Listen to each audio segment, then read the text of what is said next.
It is not the city councilman's job to figure out how, in the event of a natural catastrophe, your state responds to something. That rests entirely with the governor. And the fact that he's standing in front of a burning home being like, I don't know, these guys are going to have to figure that out. Your alderman's going to figure that out, not me, the chief executive of the state. At the same time, the LA Times is reporting that the largest reservoir is offline since February. Like, that should be a critical piece of information. The governor clearly didn't know it. His concern hasn't been about, this is the basics. Your very first job as the governor of a state is make sure people don't die. That's like job number one before you start thinking about what kind of legislative priorities I have. It's like the president of the United States, you're the military, you're the chief executive. The very basic thing as governor you're supposed to do is make sure people don't die. And he's like, we're all trying to figure out whose job it is. I don't have to tell you Americans are ready for what's next. Moving beyond the hardships of inflation and economic anxiety towards building a better future for our families. Ensuring greater access to more affordable energy that powers daily lives, reliable energy that fuels innovation and economic growth, and the abundant energy that keeps our nation safer and more secure. It's all within our grasp. We'll do this together, building a brighter future for us, powered by America's oil and natural gas resources. You can learn more about all of this at api.org. Ladies and gentlemen, your attention, please. Just a catching strays over here. You're in for a hell of a show. Keep the faith, hold the line, and own the libs. It's time for our main event. Good Tuesday to you. We are 6 days away from the inauguration of President Donald John Trump for the second time. Very excited time to be here in the nation's capital. We've got a lot going on. I'm Josh Holmes, along with Comfortably Smug and Michael Duncan. John Ashbrook's on assignment today, out doing the good work of the people, but we got plenty of great content for you. And it's a busy week here, isn't it? Tons going on. It's crazy. It's like every day, yes, you have the standard news, which we'll get into that, but like the excitement that finally there's going to be competent leadership back. You're seeing it across already. Companies are positioning themselves for this. Freedom of speech is coming back. It's like everything good is finally happening. And a lot of familiar faces descending upon the town from across this country who've done a lot of work to try to make sure that this day came to fruition with the election, obviously, of a new president, along with House and Senate majorities. It's a new day, and it all starts next Monday. That's right. Yeah, I feel like everyone's anticipating it. I mean, everyone expects a lot out of these next 4 years. It just feels good to have everybody excited and on the same page. One more celebration. Yeah. One more celebration, because the hard work's already started. You're going to see this week. We're going to probably do more about this on Thursday, but there'll be a lot of news this week about confirmation hearings. Obviously, the Senate tries its level best to get a national security apparatus in place as quickly as possible when the new president is sworn in. So there's a ton of hearings going on. I'll talk about more about that Thursday. We don't have a ton of information at this point. We will at that point. So we'll cover all of that. They're obviously getting prepared to put a big budget together and all kinds of different instructions when something they call a reconciliation bill. It'll take care of taxes and then virtually almost everything else that the president talked about on the campaign trail. So it's a really high-stakes deal for 100 days from the time that this president is inaugurated next Monday all the way through. We're going to be with you every step of the way, giving you all the detail we possibly can. But as for this week, boy, oh boy, we're going to start with the obvious you got to start every program with, the news out of California, which is these horrendous fires that have just become, completely ridiculous in every possible way. And the critical failures of leadership along the way that has created what was something, we don't know how this thing started. We don't know how everything spread. We know that winds had a big deal with it, like a compilation of horrible stuff that went into it. But just a little bit of competent leadership probably could have prevented the absolute worst. And unfortunately, we're not getting any of that. I mean, it's really, really, really heartbreaking, honestly, because you see so many people have lost their homes. So many people's lives have been completely devastated. And so much of it is directly due to the absolute incompetence of the people who are in place and supposed to work for the public. Or like not in place. Like you had the mayor of LA, Karen Bass, in Ghana on some junket when all of this is going down. Right. You know? And then like days go by and the storm gets worse, you know, this fire's spreading. And then she comes back and like there's a reporter that sort of confronted her at the airport with all these questions and she just sat there. Yeah. No answers. Yeah, I mean, meanwhile, you've got this just heroic effort by those who have the capability of doing anything. And you probably have all seen the footage of the planes that are going in and trying to drop fire retardant and drop water as best they possibly can, getting these things filled up and right back to it as fast as they can. But like each and every step of the way, it becomes obvious that the failures to not only imagine what you would do under the circumstances, but not even having a handle on the critical infrastructure that would go into place to try to prevent such a thing is just unbelievable. Yeah, it's kind of important in a huge wildfire to not, I don't know, run out of water. Yeah. Maybe you do some basic forest management and stuff, the sort of stuff that Donald Trump talks about a lot. Look, the forest management thing notwithstanding, because that is something that Republicans, we've been talking about for 25 years, and you run into these environmentalists who are like, don't touch the forest. And you're like, well, they start on fire. Yeah. That's the way that the earth, and for some of us who believe that God sort of tends to the earth and clears brush out of the way. And that kind of, like, in order to get beyond that, like, even Canada figures this stuff out. Yeah. Right. Even Canada. And, of course, California is not interested in the, like, maintenance components to that. And that's the other thing is, like, so many instances of, and we've talked about this, how progressives think they're being, like, caring and altruistic, and they're like, listen, we're going to save a worthless fish. Yeah, the smell. Sure, it's going to take all the water away that we could use to fight fires and make sure that we don't have our reservoirs empty. Yeah. But the little fish is saved. Right. Don't touch the forest. It's like when but the little fish is saved. We have frequently said here on the Ruthless Variety program that the radical left's environmental policy is basically a death cult. It is. 100% it is. This proves it out. Yes. Yeah. We will protect some smelt, you know. Of course, it'll burn down half of Los Angeles, but that worthless fish is still alive up there. Is it, though? Who knows? I mean, like, it wouldn't even be, right? Yeah. I mean, if you have all the carbon monoxide and everything from fire, like, you get the smelt's done so anyway. It's and again, it's the people who are suffering because these public figures, these elected officials, the governors, you know, they're flying to Ghana. Do you think they're worried about their house? No. Yeah, I mean, we want to get into the Newsom thing in particular because I think this is the most egregious player in this discussion. But one data point that a lot of conjecture about in the media and fact checks and whatnot was something that became obvious in the opening days of this tragedy, that the Pacific Palisades Reservoir was offline. Right? So this is according to the LA Times. A large reservoir in the Pacific Palisades that is part of Los Angeles water supply system was out of commission when the ferocious wildfire destroyed thousands of homes and other structures nearby Los Angeles, the Times found. Officials said that Santa Ynez, I think that's right, reservoir, had been closed since about February for repairs to its cover. Okay, all right. Leaving a 117 million gallon water storage complex empty in the heart of the Palisades for nearly a year. The revelation comes amid growing questions about why firefighters ran out of water. Remember, this is the initial thing. There was no water pressure in the onset of this fire, and firefighters were basically just left with nothing. Yeah. You know, they couldn't, they had to do everything from the air because everything from the ground just wasn't working out. Well, and from the air was difficult because of the winds. Because of the winds. You know? I mean, you have these pilots that are basically doing a Chuck Yeager over top of like dive bombing these things. Yeah. I mean, just insane. Some of the footage, like you saw in the high wind, I mean, these are some massive planes that they brought in to, like, you know, dive into water, scoop it up. And I saw this video of one flying over and just absolutely nailing, perfectly, hitting the flames.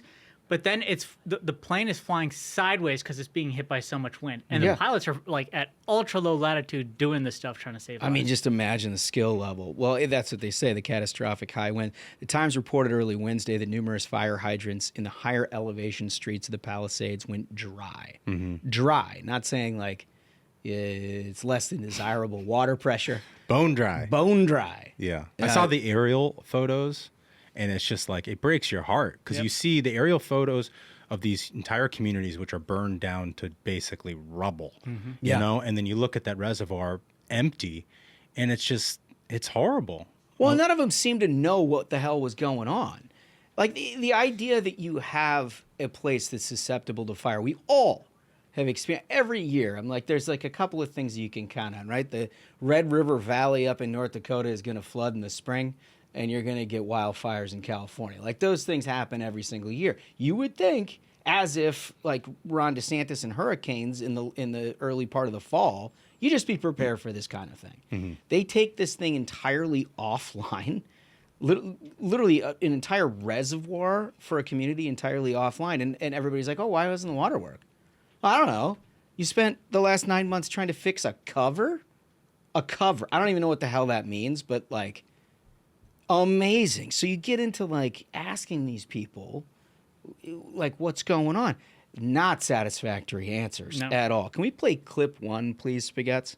To go a quarter of a mile to try to save some. What is the situation with the water? Obviously, in the Palisades, it ran out last night in the hydrants. I was talking to the firefighter on this block. They left because there was no water in the hydrant here. The local folks are trying to figure that out. I mean, just when you have a system that's not dissimilar to what we've seen in other extraordinarily large-scale fires, whether it be pipe, electricity, or whether it just be the complete overwhelm of the system. I mean, those hydrants are typical for 2 or 3 fires, maybe 1 fire. You have something at this scale, but again, that's going to be determined by the local authorities. Were saying part. No. Like, you're the governor of a state. Yeah. Seriously, you have a disaster response protocol. Like, you are a part of that, whether you like it or not.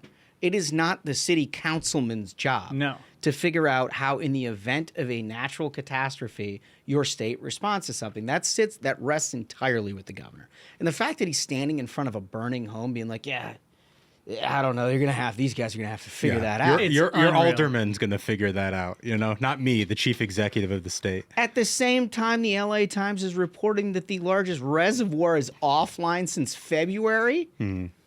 Like, that should be a critical piece of information. The governor clearly didn't know it. Since February. And what has Gavin Newsom been up to since February? He's been trying to debate Ron DeSantis. He's been going after President Trump. He's been saying that, like, oh, look, guys, maybe, wink, wink, I should run for president. Yeah. His concern hasn't been about, this is the basics. Your very first job as a governor of a state is make sure people don't die. That's like job number 1 before you start thinking about what kind of legislative priorities I have. It's like the president of the United States. You're the military. You're the chief executive.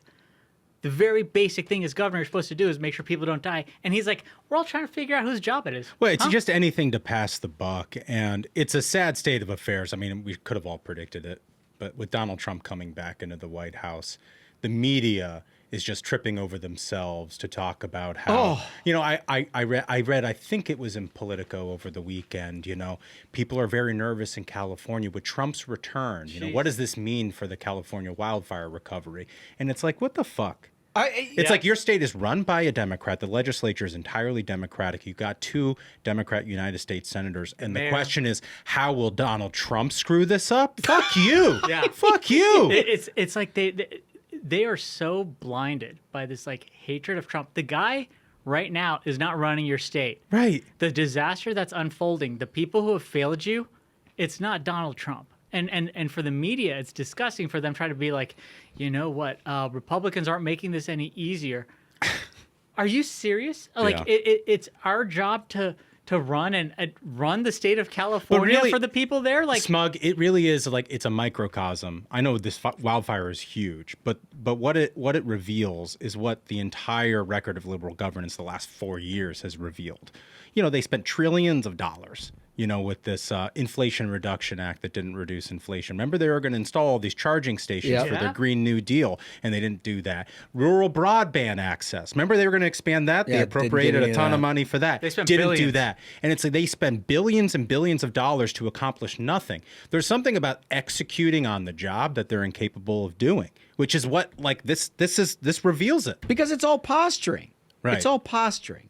And, for whatever you think about Ron DeSantis, look at the way he handles hurricanes. Yeah. Look what the last 4 governors of Florida have handled hurricanes. Yeah, when you see the aerial photos of Florida, you don't see empty reservoirs. You see linemen in trucks. Yeah.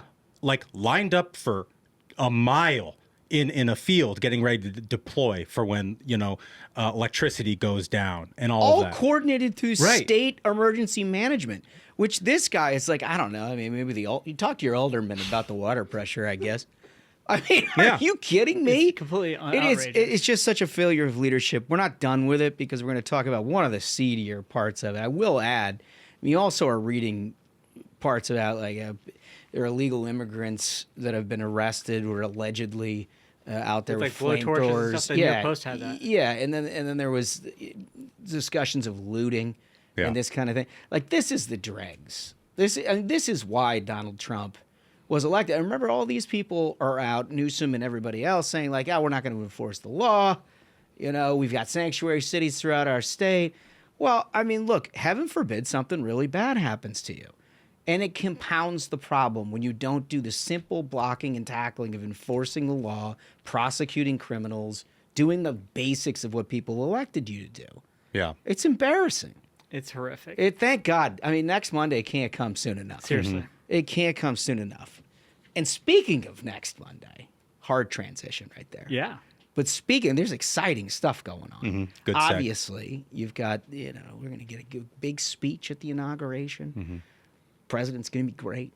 All of our people are going to be out there happy. The city's going to swell with conservatives. It's a great thing in D.C. when you see a whole bunch of conservatives in D.C. because it doesn't happen very often. Starts making you feel safer after the 12 years. It really does. It really does.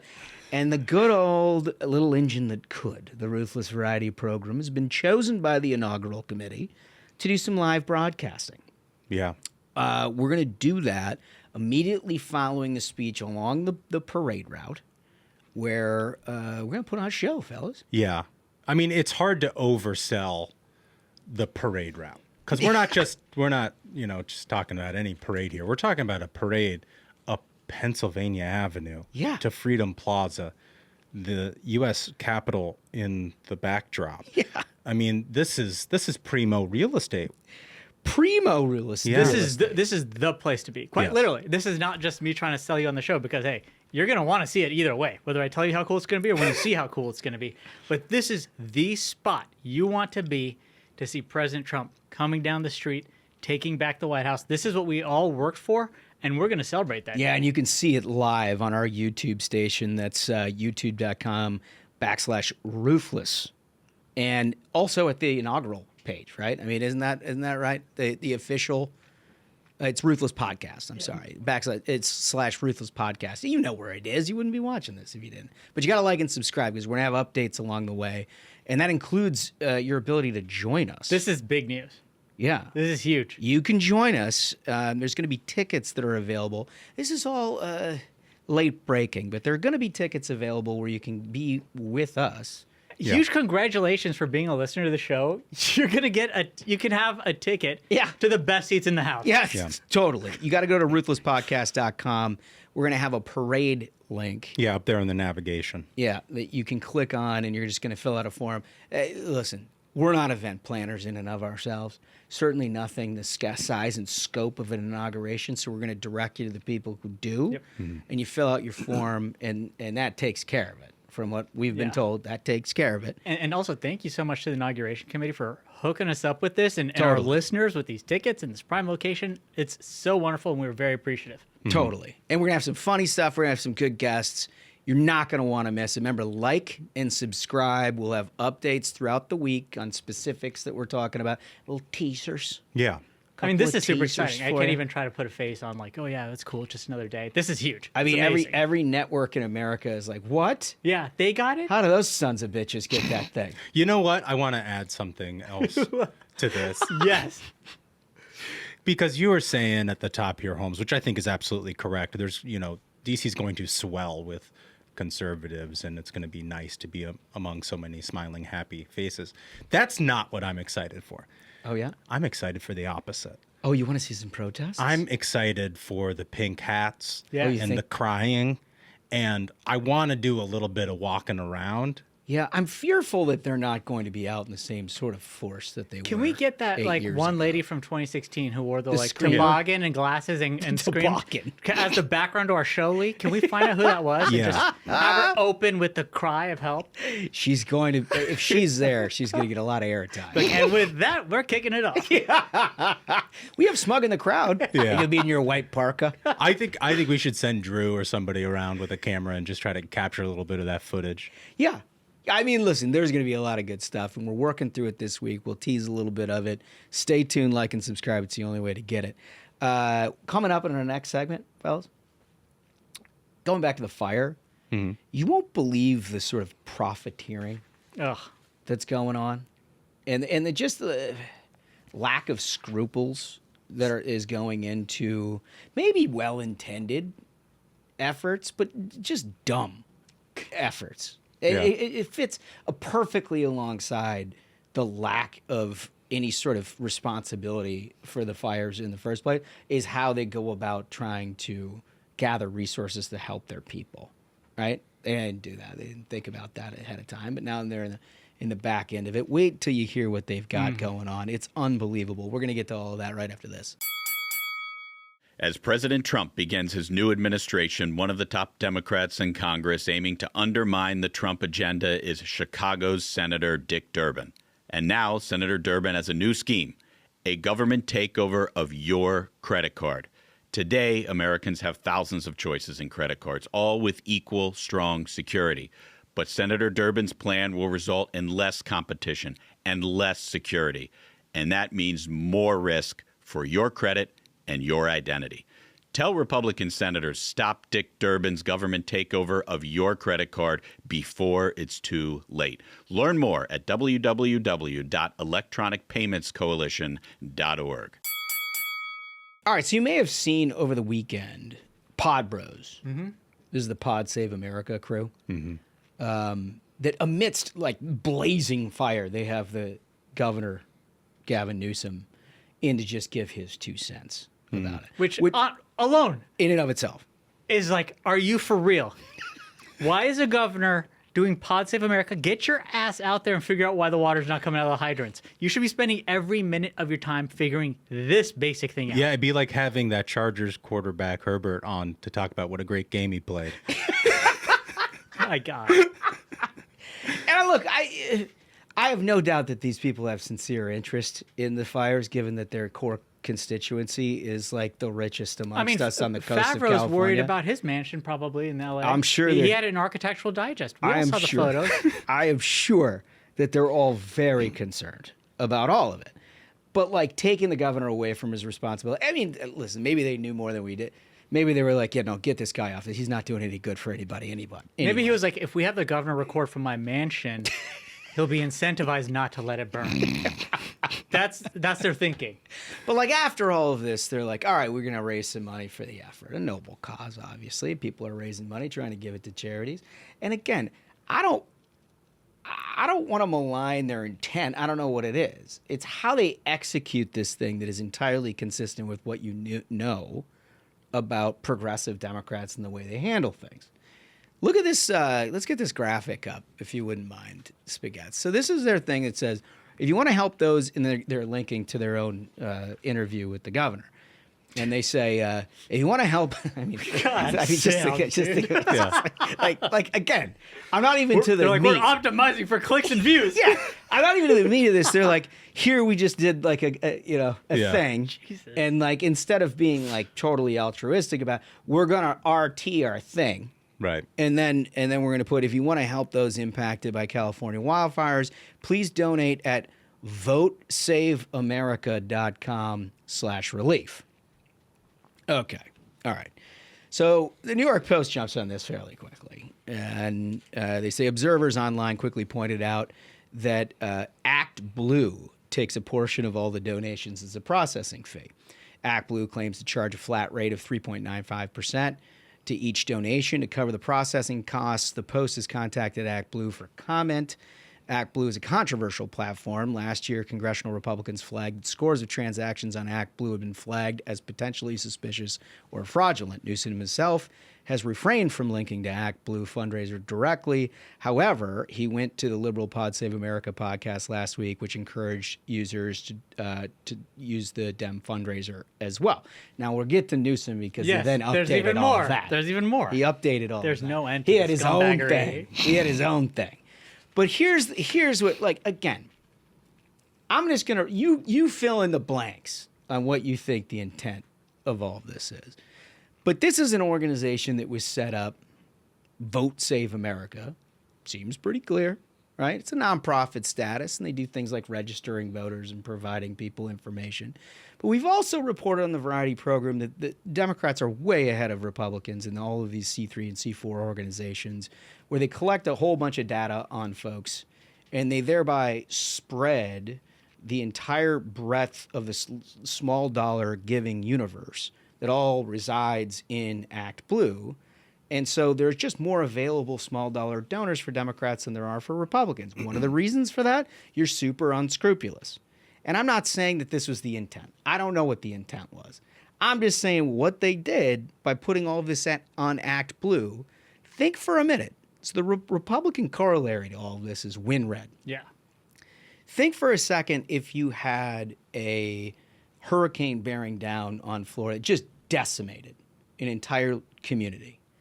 And rather than directing somebody to the Red Cross or directly to local organizations on the ground that are doing all of that, which they have said that's what they intend to do with the money that goes into their thing.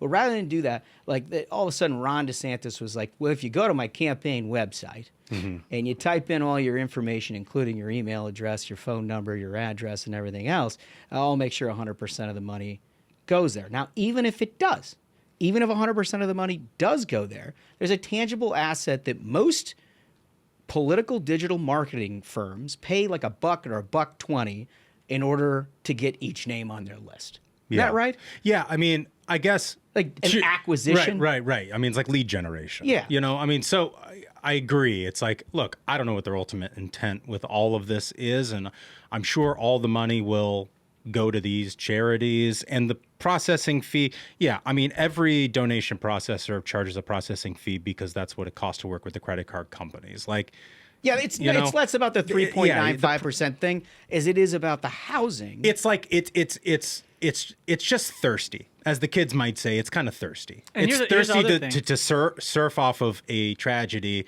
and use it to like build a list that you control. It's like, if you really wanted to help, just send a link to the Red Cross. Send a link to the organizations that you want to support. You don't have to create this Rube Goldberg experiment on Act Blue. That's there's only two things, right? Yeah. It can either be that you are unintentionally digesting all of the information that Good Samaritans provide you that can later be used for Democrat partisan purposes. Mm-hmm.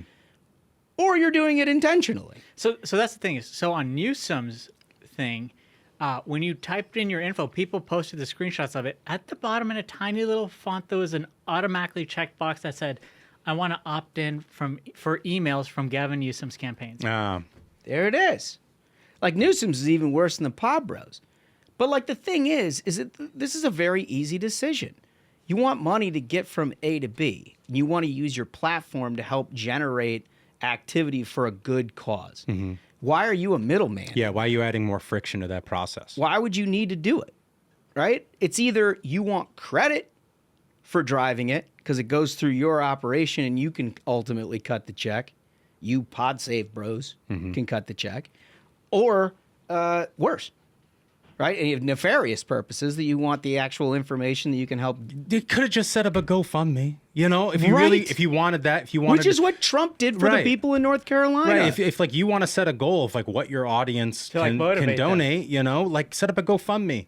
Do it that way. Can you imagine after North Carolina and the devastation that's still happening, by the way? It's still horrible. People are getting thrown out of their temporary housing. Can you imagine that after that, instead of a GoFundMe, that Trump was like, you can just go to TrumpVance.com. Yeah. Send me the money. I'll take care of it. Can you imagine the outrage? That's the insanity of this. But that's essentially what these guys have done. Newsom in particular. Now, I don't know, like the Pod Save Bros, I don't know. Maybe they're just like, so insular that they think that the only processor they're bad guys. Well, maybe this is a horrible thing to do. There's no excuse. I mean, listen, I'm trying. He goes to his Architectural Digest mansion and he's like, I was the hero today. I sent them to Act Blue. Get the hell out of here, man. I have an opinion on them. They're terrible people to do this. The Act Blue on the Newsom thing, you just said this, but I want to reiterate it because this is from MSN.com. The Act Blue donation box says the money is being raised by Campaign for Democracy, Newsom's super PAC. His super PAC.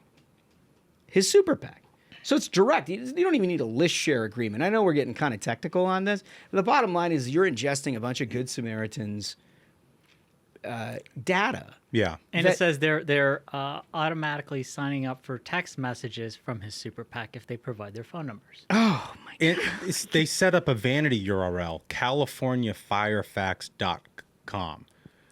You know? Like, he's standing out there with Anderson Cooper being like, your alderman's to blame for this. Yeah. You know, and then he sets up a website. Meanwhile, this is what his team is doing, buying a vanity URL on GoDaddy so that, you know, they can do lead generation for his campaign. I mean, it's sick. It's real. That is a real thing. We're not exaggerating that. The Newsom part is not an exaggeration. Like, you can take whatever you want out of the pod bros, and maybe maybe Democratic partisan politics is the only processing server they've ever known. Yeah. It's possible, right? It's possible that that's the only thing that's ever concerned them with the giving and exchanging of commerce or money. It's possible. But the governor of the state surely has access to more than just that. Yeah. And what he has decided to do was to give it to his super PAC that will write the check. And I'd like to follow up and see if that's actually going to happen. And then they get all of their data. That's just unbelievable. It's outrageous. It's unbelievable. It's incredible. So anyway, if you're going to listen to the Ruthless Variety program, let me just give you a link that doesn't link to WinRed. Mm-hmm. It doesn't link to Smug's bank account or Duncan's bank account or my bank account or the Ruthless Variety program, which would probably end up in Lee's bank account.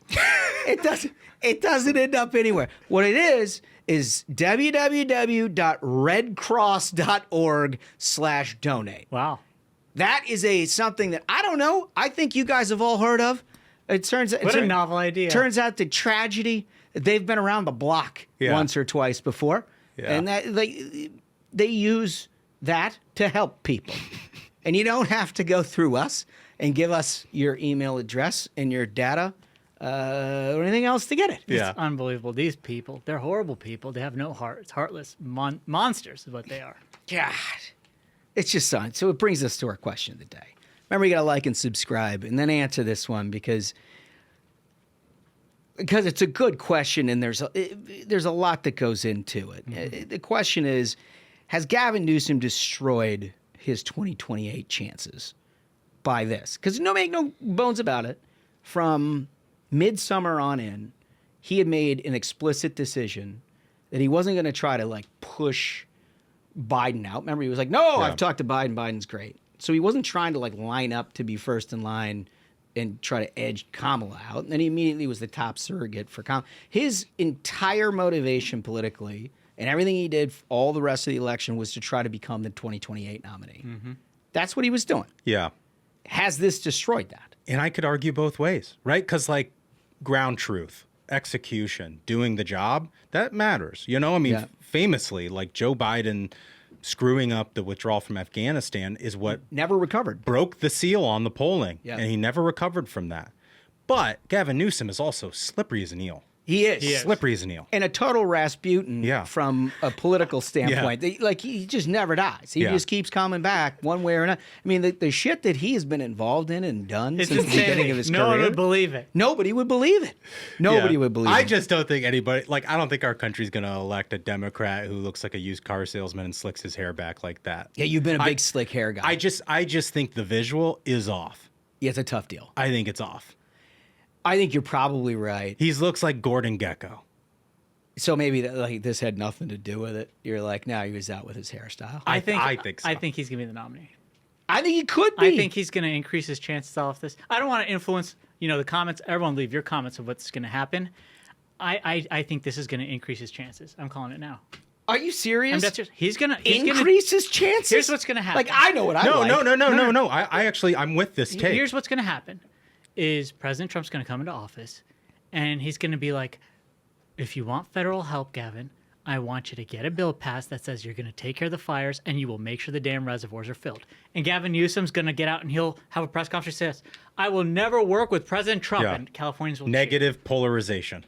I could see that happening. Jeez, we live in such a dangerous time. I mean, think of the heroes they made out of losers during Donald Trump's first term. It's true. You know? Man. Just an absolute. Does Pre-Prahara still have an MSNBC contract because he refused to resign? I mean, think about that. He like a very pro forma thing. A U.S. attorney, like, you step down after the other party takes over your political appointment, and he's like, "No, you're gonna force me out. I won't." Contract on television.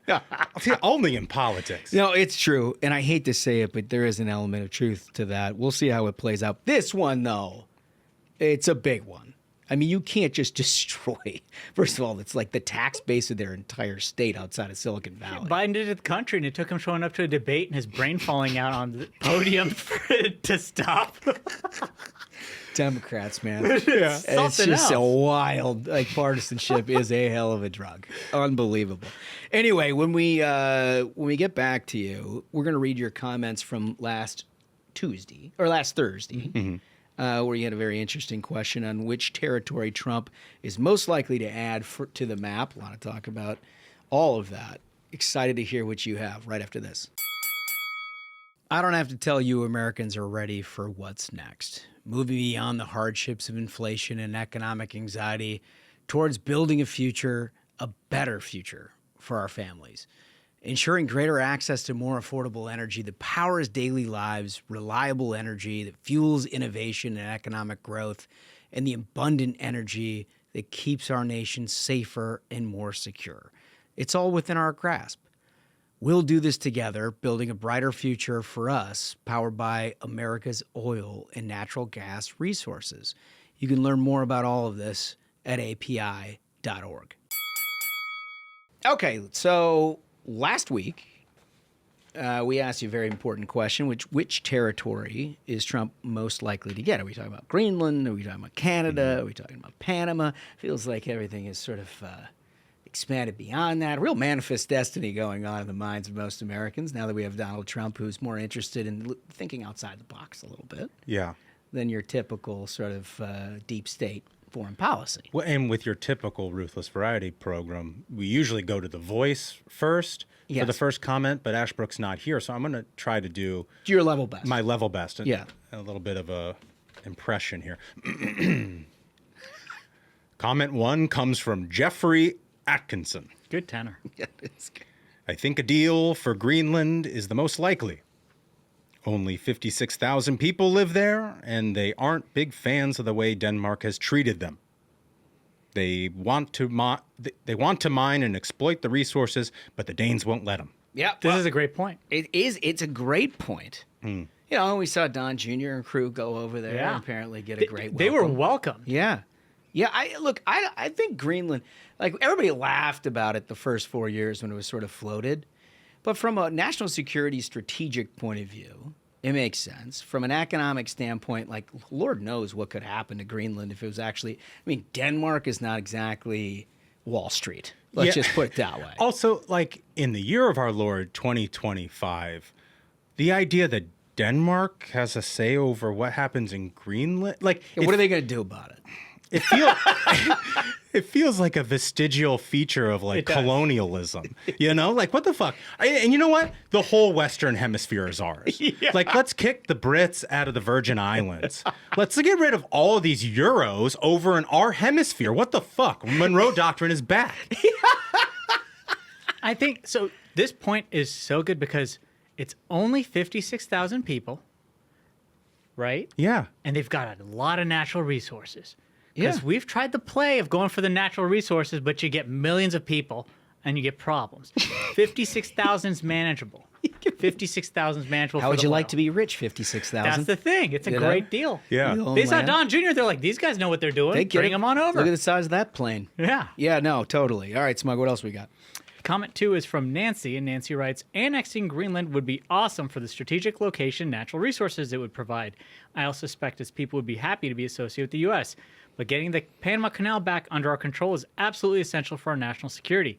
If we ever need to get our ships from the East Coast to the Pacific because of a conflict with China, we are sunk without the canal. So it must be priority 1. Nancy from Orange County, California. I think that, look, it's a typically very smart take from our audience. I mean, this is something that if you talk to people who've done a lot of national security work, will tell you it's bothered them for a while now. Like the idea that the Panama Canal, built by us, monitored by us, paid for by us. Essentially defended by us. All these things has all of a sudden fallen into the contractual hands of the Chinese when we're like, I don't know, a couple of clicks north is crazy. Insanity. It's complete insanity. And the idea that people can do all of that without, I don't know, at least lobbing in a phone call is nuts. I mean, maybe they did. They could have called Biden. I mean, who knows? If it was any time. Who's answering that phone, if anyone? If it's after 10 or 2. Well, he thought the president of Egypt was the president of Mexico, if you recall. So I do. So they stopped trying to call. They stopped trying to call. I mean, disastrous. No, it's great. It's a great comment. And I actually think, by the way, before I go to the last comment, it is the most likely to get done. Some kind of a thing there. Like, I don't know if it means taking it back over. I don't know if it's an understanding, but the idea that we go for 4 years under President Trump when he's talked about it this much without some kind of understanding by the Panamanians is next to zero. They're going to have to figure it out. But also, if it gets done, I offer President Trump, I'd be the viceroy of Greenland. You'd be very good at that. I'd keep him in line, and I would exploit the shit out of the resources. We'd do a great job. That may not be the lead message in the stump. I want a big painting of me that says Viceroy of Greenland. You just crushing the population and exploiting the resources. You think you could finally get your bear rug?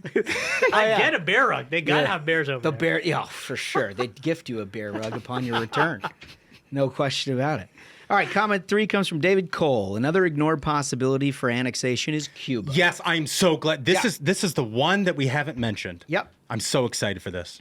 Over the last year, I've been wondering if it would make it to Inauguration Day. Cuba's economy is near collapse, and for all intents and purposes, their electrical grid has already collapsed.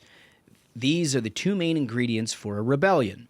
The Cuban demographic has been very supportive of Trump and could be the only annexation option that doesn't give the Democrats control of Congress.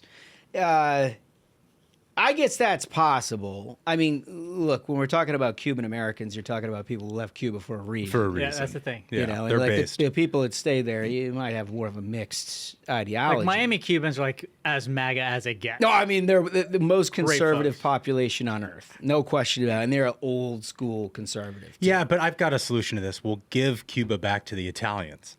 What? You know? 'Cause we'll make it like 1950s Cuba. It could be run by the mob.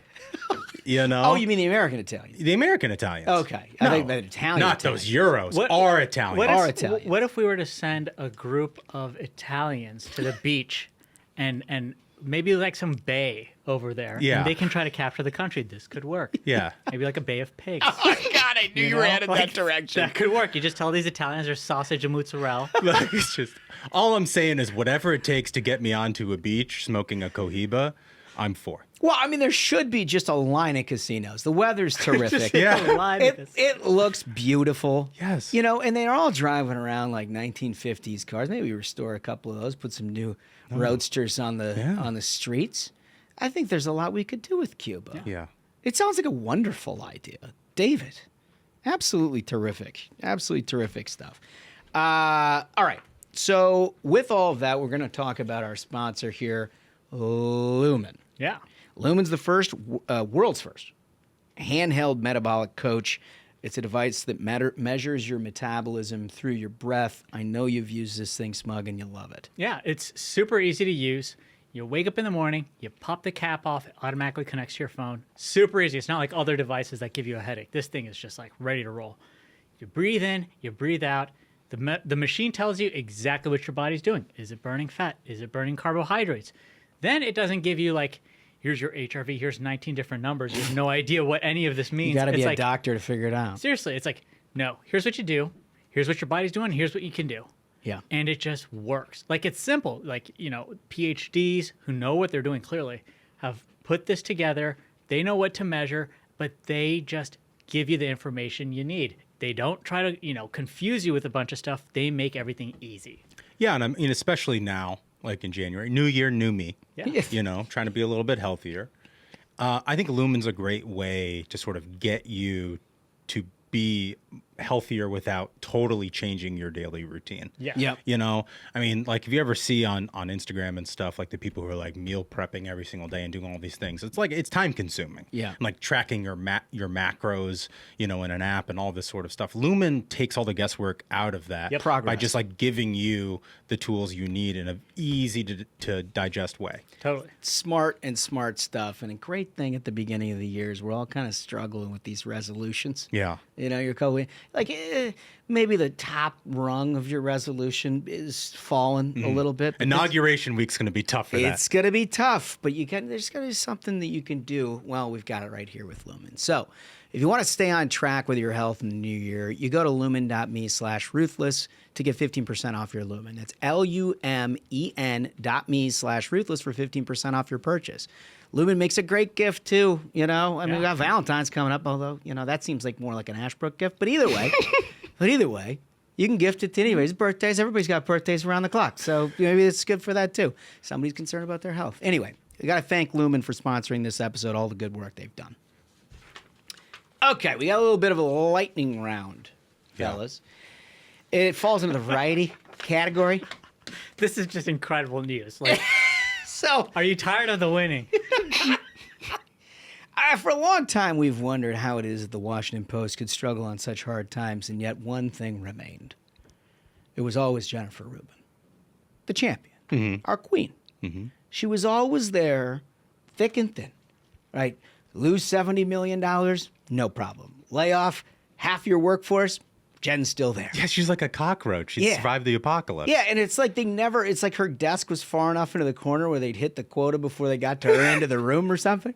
Like, I could never figure out how it is that she just kept on keeping on. Well, it all ends today, fellas. Gentlemen, Olympus has fallen. It all ends today. According to CNN, Jen Rubin resigns from WAPO. Jen Rubin exits the Washington Post and joins Norm Eisen to launch a new outlet that's a winning team. Countering the authoritarian threat. Veteran opinion columnist Jennifer Rubin is becoming the latest in a long list of Washington Post figures to leave the troubled institution. Rubin is partnering with the former White House ethics czar Norm Eisen in launching something new, a startup publication called The Contrarian. Okay, before we go anywhere. Called The Contrarian? A couple of things. First off, no question WAPO's troubled times, right? It feels like Wall Street Journal went and mined their talent. Yeah, on that note, I want to... Sean Spicer sent this tweet out. Stat of the day. In January of 2021, Washington Post had around 22.5 million daily active users. But by the middle of 2024, its daily users hovered around 2.5 million. That is a wild... That's like losing 90% of your audience. That is insanity. It's so bad.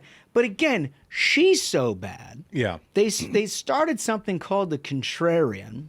Contrary to what? I don't know. Yeah, right. It's like she has a master's degree in sniffing her own farts. I mean, this woman has carried the water for every dumb liberal idea from the Democratic establishment her entire career. She's like browbeating other progressives who are like, I think Joe Biden's too old. You know what I mean? Like, what is the contrarian take she's ever had? I mean, we played a game at the beginning of the Biden administration called Claim to Fame. Yeah. And part of the point of the game was there was then Chief of Staff Ron Klain who would say something publicly that is literally word for word and identical to what she would then report like a day later. And they all became so intermingled and mixed that you couldn't tell the difference between the two. And it became very difficult. So to your point, like she was the most establishment Democrat take, like the most warmed over, unthoughtful, like disgusting mess for the entirety. As the conservative writer at the Washington Post. As the conservative. Yeah. And now she's like, nope, contrarian. And they're going to talk apparently about a bunch of different things. What troubles me only is whether or not this impacts King of the Hill. We've had a number of departures. People like Taylor Lorenz, people who've played major roles in our Ultimate March Hack Madness tournament. That like I hate to see people like that go. Yeah, Like I hope she still. Does she qualify? Is that what you're asking? Well, I want her to continue to be able to play the games. The question, but you got to be on X to do it. Yeah. And like if she's quitting the post, I don't know. My thinking is she's not going anywhere. Like the problem with her is the worms. The worms in her brain will not leave her. They will never allow her to have a moment of peace. She can't put her phone down either. Like, she can launch the contrarian, but the takes are still going to fly. Yeah, I agree. I think she's actually going to double down because when you're going to launch a new publication like she this... wants the clicks. She wants the clicks. She's going to be as aggressive as she possibly can. She's not going to go... She could push them up further. Maybe it gets better. Yeah. She's not going to go gently into that sweet night. She's been such She's a big gonna part. rage. She's been such a big part of the program. Can I add one other thing here because I think this is the most delicious component of her departure? Yeah. It's like one thing to like leave the post and launch. I assume this is going to be like some fucking Substack. Like we don't have 10 million other Substacks, but whatever. Good on you. But like when Bezos got all this blame for WAPO not endorsing Kamala Harris. Oh yeah. There were a lot of people who wanted to resign from the newsroom, and there were, people making all these public pronouncements, all these sorts of things. And she was mum. She was completely quiet. Yeah. Oh yeah. Yeah. When she could have left in a principled term. And 2 weeks earlier, when the LA Times did the exact same thing, she was telling him, she was like, do it, resign, jump out the window. Resign. And then it came her turn. She was like, not on my watch. Not on my watch. I got to get, Mama's got to get paid somehow. I'm keeping my head down. Yeah, these cats don't feed themselves. Right. So now, now months later to resign, she hasn't done it for principle. She was waiting around to see if Kamala would win. Yeah. Yeah, no, that's exactly right. You are so right, dude. But My then God. You can tell the framing and the reason why they went to CNN on all of this when they first of all insert the word troubled Washington Post as if it's like, well, it's her choice here because of how terribly the Washington Post is doing. Like, never mind the fact that everybody left because someone hired them. She's not doing that. They're like, she is on a lifeboat. She didn't drive it into the iceberg. Right. and then the startup's tagline talk about this is just so perfect. It's so perfect. The startup's tagline is not owned by anybody. Oh, nice. Is a pointed reference to billionaire Washington Post owner Jeff Bezos and other moguls who, in Rubin's view, have, quote, bent the knee to President-elect Donald Trump. I don't know. I feel like we've owned her. Yeah, seriously, that's the thing. Pretty frequently. I mean, just like it's a blue light special now, though. You can probably go to that Substack and have your mind completely melted. Can you imagine? I can't. We got to start. And I hate to do this to you, Spaghetti. I really hate to do. I mean, you came out with a nice holiday full of marinara and mozzarella. And the next thing you know, I'm asking you to do something that's truly inhumane. And what I'm asking you to do is you got to check out at least the first couple of these things. Subscribe. You have to do it because it's our audience deserves it, frankly. They deserve it. You got to see. But before we leave, Jen Rubin, I think what we have to do is just play, like, it's a greatest hits. This is one of our favorites. It's been for a long time. Yeah. Kind of a calling card, like a signing off in a lot of ways from her old career. Yeah, and also I want to play this for our younger audience. Who didn't see it. Who probably hasn't seen this. This will be very familiar to our older audience who remembers Bill O'Reilly in his heyday. So let's go to that clip. I have a really long list of them. Essentially, you've kept up what the Trump campaign has been saying. You've made excuses for the lock her up comment. You've pleaded with Ted Cruz, and he's really an honest man. When did I make excuses for lock her up? What did I exactly say? Let's see. That would have been on. She's got a page. Jen Rubin brought printouts. Check the dossier. It would have been on. Well, it's your live TV, Jen. Would have been on. Dead air. This is amazing. In April and also in August. In October, if you remember, Charles Krauthammer came on and had a very vigorous argument. Wait a minute. What did I say about in April and August? What exactly did I say? She's staring down at paper. Well, we can go through all of them. No, I want that one. God, this is. Which one in particular? April or August? Okay. Let's see. In August, let's see. The cat ate my homework. We had comments that you were going to, if somebody is being really dishonest, referring to the press corps, you'd strip them of their credentials as well. Doesn't sound like an independent thing. That doesn't have anything to do with lock them up. You are ill-prepared. I have a whole list here. Ms. Rubin, I have just given you a minute where you've hemmed and hawed. You said you said I justified a comment, lock her up. You can't point to it, and then you pivot to something else. Yes, You're ill-prepared for this, and this is the point I want to make. Bill. This is the point I want to make. Your column and blog are fraud. Dude, do you know how much you have to suck at your job to go on somebody else's live program prepared with research and not be able to deliver it? Calling them out. What did she think when she said that he was like justifying comments that he wouldn't be like, huh? Yeah. Right. What do you mean by that? And She's like, O'Reilly was nothing but gracious. I mean, to allow a minute of straight dead air on live television so you can fiddle through papers and him and haw? Unbelievable. I would have cut her feed. Oh, it's just so good. But anyway, let's just hope that that's not the end. Yeah. That there's more.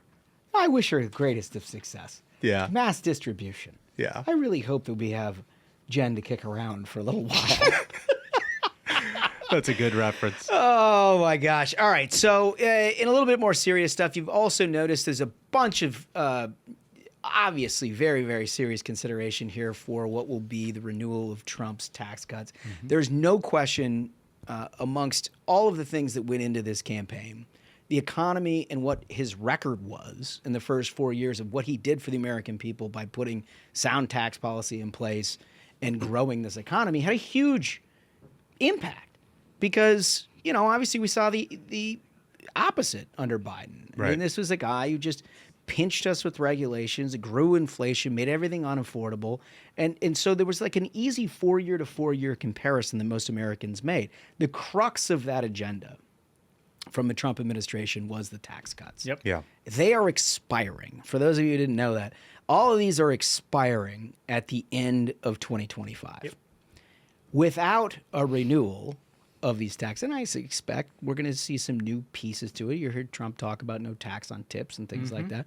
Like, there's going to be new pieces to it. He never does the same thing twice. It's got to be big, bold, and beautiful, everything else. And so, but the core of it, if it just expired, to be the largest tax increase in American history. And unlike what Democrats tell you about it was a tax cut for the rich, it turns out it wasn't. Yeah. It turns out the last Trump administration when Americans did great. Yeah.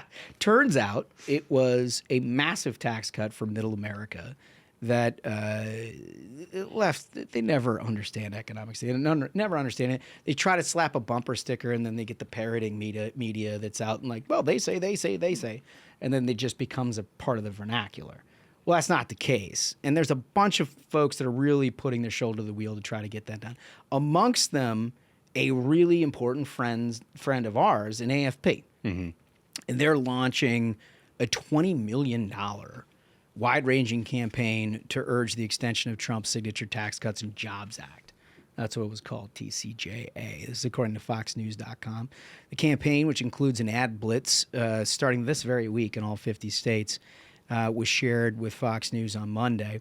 AFP says Congress is, quote, facing a countdown to crisis that threatens the family budgets of virtually every American. So they're right about this. And the thing is that we've talked about with them, and they've been on this, graciously been on this stage with us a number of different times. What they do for elections, they have an entirely separate component that never stops. And they use the same grassroots power to help an agenda. And in this case, a key component of the Trump presidency. And to me, this statistic right here is one that I know they're going to make a centerpiece, and I want every American to know this. The group said that millions of Americans will pay an extra $1,500 or more next year in taxes if the cuts are not extended. Yeah, that's a big number. Big number. And the campaign is also going to include 1,000 meetings at congressional offices, in district events with their activists, roundtables with job creators, and shared testimonials from real American families. What I love about this, and we say this all the time, but like election day is great and winning is great. But at the end of the day, politics goes to those who show up. And you can't just show up on election day and think your job is done. Like all of this stuff is going to have to get done over a period of months, and it's going to require hard work. And that's just not voting. It's calling your congressmen, it's writing letters, it's going to their district office, it's all of those other things. And it's like, it's not the sexiest work that gets all the headlines most of the time. But when you have such an ambitious agenda like President Trump does, like you're going to need a lot of work like this to get it to the finish line. Yeah, I'm telling you, it's going to be harder than it sounds. Everybody, we talked about this a little couple of weeks ago, and everybody's like, well, yeah, this is going to be done now that we have House and Republican, Senate Republican, and the White House.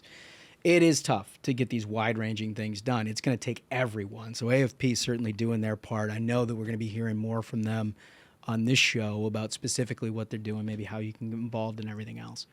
So important news on that front. And taxes, we're going to follow taxes with some granularity all the way through. I think ultimately how this administration is judged in year one, that may well carry through all 4 years, relies on the executive orders that they do on the border and the administration action that they take on the border day one, which is a fait accompli with Stephen Miller and that crew. Like, they've been thinking about this for 4 long years. They're gonna take care of it. But what you need to do congressionally when it comes to taxes shapes not only the economy, but how people feel about their lives, their ability to spend, what the markets look like. And that is the biggest driver of public opinion in the United States. Yeah, and I mean, and like you and I have said before on the show, it's like this policy is so critical in getting it done as soon as possible, because small business owners make these decisions now, and having uncertainty doesn't. I have a friend personally. He owns, it's a true mom and pop, tiny little shop, and they're already nervous what happens if the taxes go up, because already margins are thin, people are spending less.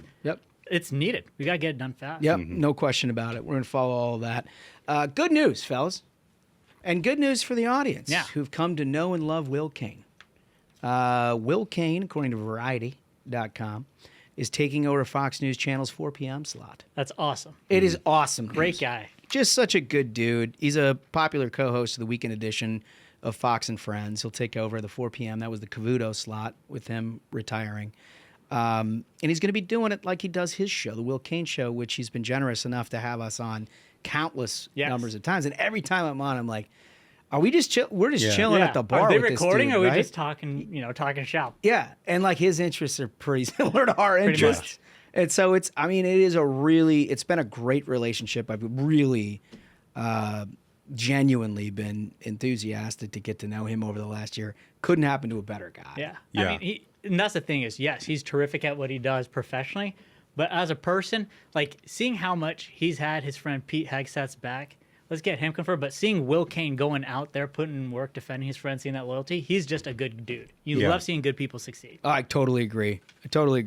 And, the whole podcast regime. I mean, we're now getting podcasts. A rising tide lifts all boats. It certainly does. It certainly does. As a footnote to all this, our boy Charlie Hertz taking over his seat at the Fox and Friends weekends.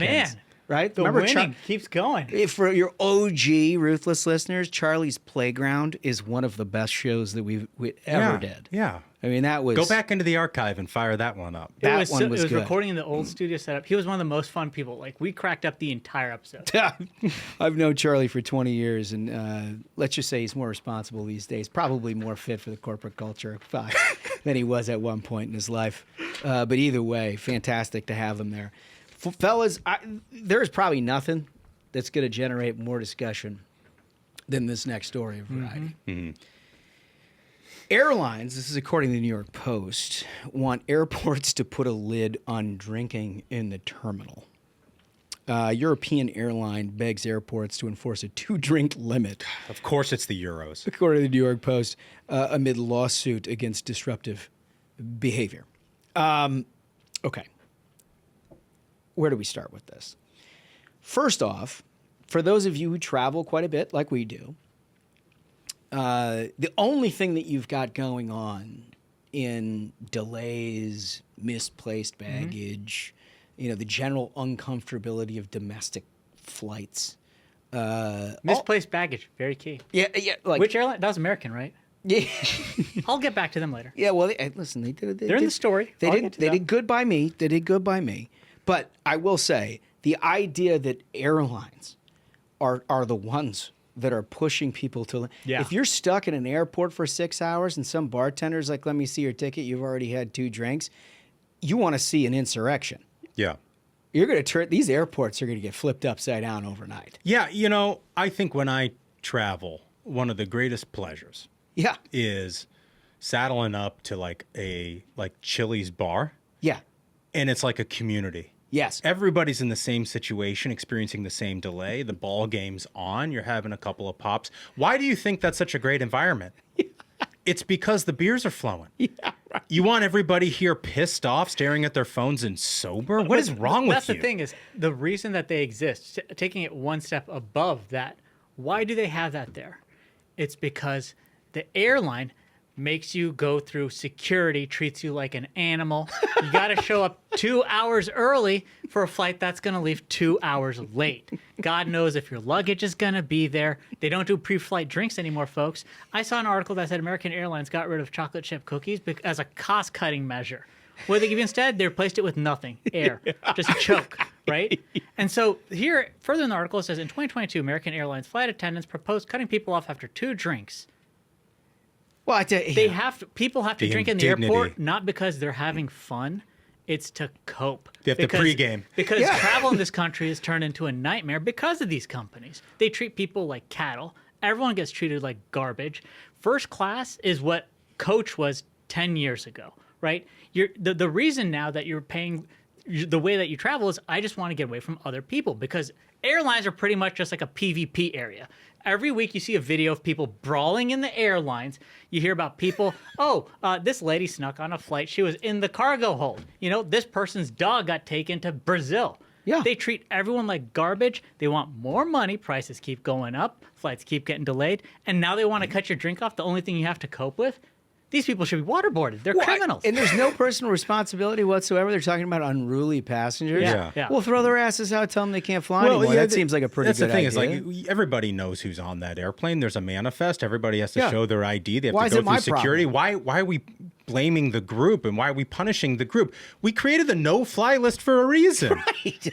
You're telling me if somebody acts up, you can't put them on that thing? Why do I have to get punished? I know how to handle my beer. I mean, the idea of flying sober is like the idea of fishing sober. That is crazy. It's crazy, and I won't stand for it. The one thing that I really love about airports, it's a judgment-free zone. It doesn't matter when you sidle up to that bar. Like, as long as that gate's open, which, by the way, they close that gate way too early in a lot of airports. But as long as that gate's open, you're sitting at the bar, whatever you order, nobody side-eyes you. Nobody does, because they know you've been in for it. Mm-hmm. You've spent the last several hours. The only reason you're sitting there in the first place is because you're not where you want to be. Shout out to, I was at DFW. I had an early morning flight. It was like 9 a.m. maybe, or 8 a.m. And the bar was open, so I sat down, and she was like, we're not allowed to serve hard liquor before like noon or something. And then I was like, this is an outrage. And she was like, unless you order some food, we have toast for 50 cents. Nice. See, they get it. See? That's a smart. That's the thing. They get it. Yeah. They get it. Their jobs depend on people like us. Judgment You're free. limited to two. What does that do to the hospitality industry? You have to rent the spot in the airport for the first place. Think of the cascading problems that these people are. Of course, it originates in Europe. Yeah. If I have 14 bourbons on a plane, I'm not thinking about how you're trying to lose my luggage and the flight was delayed 3 hours and you treat everyone like garbage. No. I'm just like in a stupor. You want me in a stupor. I'm watching your disastrous movie selection with great anticipation. Yeah. Let's look at this 2-inch screen that someone spit on in a toddler punch. And I'm like, great flight. This is terrific stuff. Great content. Anyway, listen, if this becomes a reality anywhere near this country, you may see the first Win Red call to action. Yeah. It'll be the Win Red landing page. That we could get involved in. Anyway, remember our question of the day: has Newsom destroyed his 2028 chances? You've heard a little bit of our take. I suspect you've got great stuff. And for those of you in California, you've seen the evolution of this dude. Can't wait to read what you've got coming. Remember, you got to subscribe to our YouTube channel to do it. It's like and subscribe. Very easy. Put it all down there. While you're there, maybe check for some updates on what we're doing for this inauguration. We're going to send out a lot of information. You're going to see all of that. And if you can join us, please do. I promise you it's going to be well worth it. We'll probably have Smug in a white white. It's going to be a once-in-a-lifetime experience. This is what we all worked for. Yeah. Yeah, this is it. Ah, God, I'm just so excited. Anyway, fellas, I think with that, we've done it. I think so. Absolute banger of an episode. Gentlemen, like Holmes said, go to our website right now. Get a ticket, show up in person, and if you can't, tune in for the live feed. So, until next time, minions, keep the faith, hold the line, and own the libs. We'll see you on Thursday. Stay ruthless.